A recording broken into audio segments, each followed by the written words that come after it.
Hey guys, welcome back to my channel. Before we dive into the video, make sure to subscribe and ring the bell icon. Let's dive in. When Emily told me she and her friends were going to Miami for her bachelorette trip, I didn't think twice. She was excited, glowing, and buzzing about beaches, music, and one last adventure before the wedding. We'd been engaged for almost a year, planning every little detail of our upcoming ceremony. Or rather, I was planning it.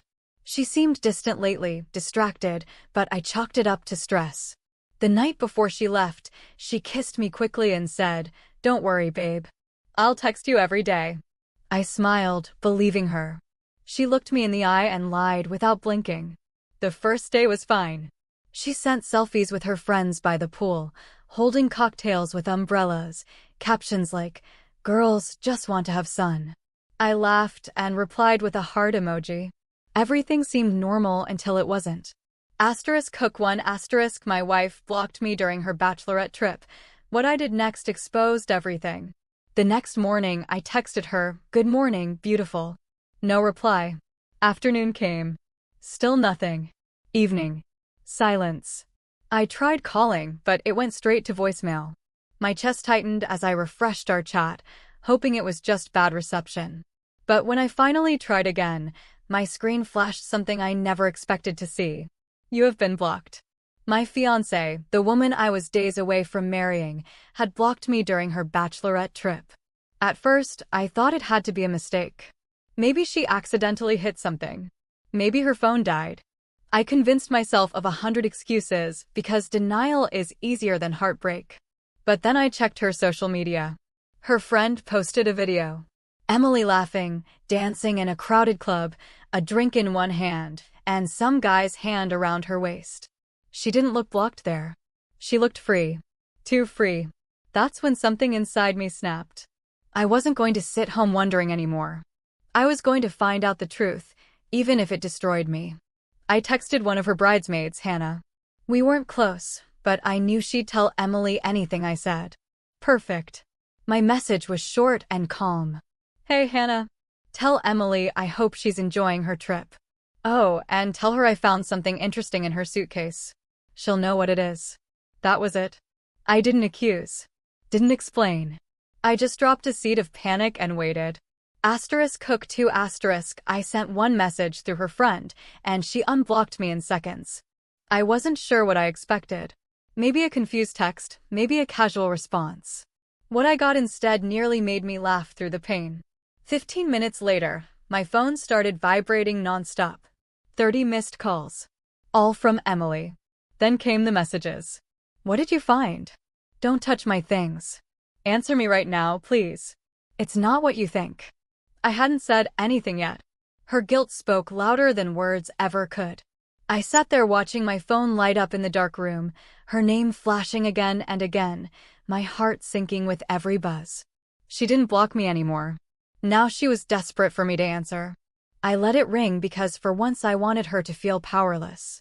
When I finally picked up, her voice came through shaky and angry all at once. "Why would you go through my suitcase?" she demanded. I laughed softly. "Why would you block your fiancé?" Silence, then excuses. She claimed it was an accident, said she just wanted some space. Blamed her friends for convincing her to unplug. Every word sounded hollow. I asked one simple question. "If you had nothing to hide, why are you panicking?" She didn't respond. The silence stretched until I heard her start to cry softly. "It's not what you think," she whispered. But I'd already heard that line too many times from other people's stories. I never thought I'd live it myself. 2 days later, she came home early. I was waiting. I didn't yell. I didn't ask questions.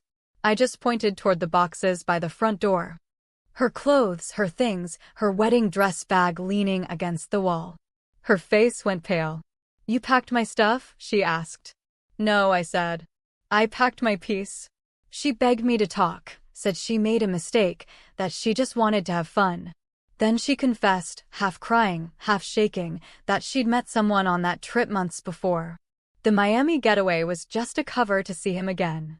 Her bachelorette trip was really a goodbye weekend with a man she'd been secretly texting for weeks. Her words hit me like a punch. Every moment we'd shared, Every promise, every dream shattered in an instant. I didn't scream. I just looked at her and said, "If this is how you start a marriage, imagine how it would end." She dropped to her knees, crying, begging me to forgive her. But my silence was louder than any response. I grabbed my jacket, walked past her, and said quietly, "You wanted freedom, Emily. Now you've got it." In the days that followed, she called nonstop. The same 30 calls on repeat. I never answered the same message over and over. Please let me explain. There was nothing left to explain. The truth was simple. She chose her thrill over our future. And I chose myself over her lies. Friends who'd been at the wedding rehearsal reached out shocked, confused. I didn't share details. I just said, "It's off." That was enough. Everyone eventually saw the cracks I'd ignored for too long. Months passed. I focused on rebuilding my life. Started traveling. Picked up old hobbies. Reconnected with people I'd lost touch with while I was busy trying to keep her happy. I wasn't angry anymore. I was grateful. Sometimes God removes people from your life before they ruin it. She tried to move on, but her reputation followed her.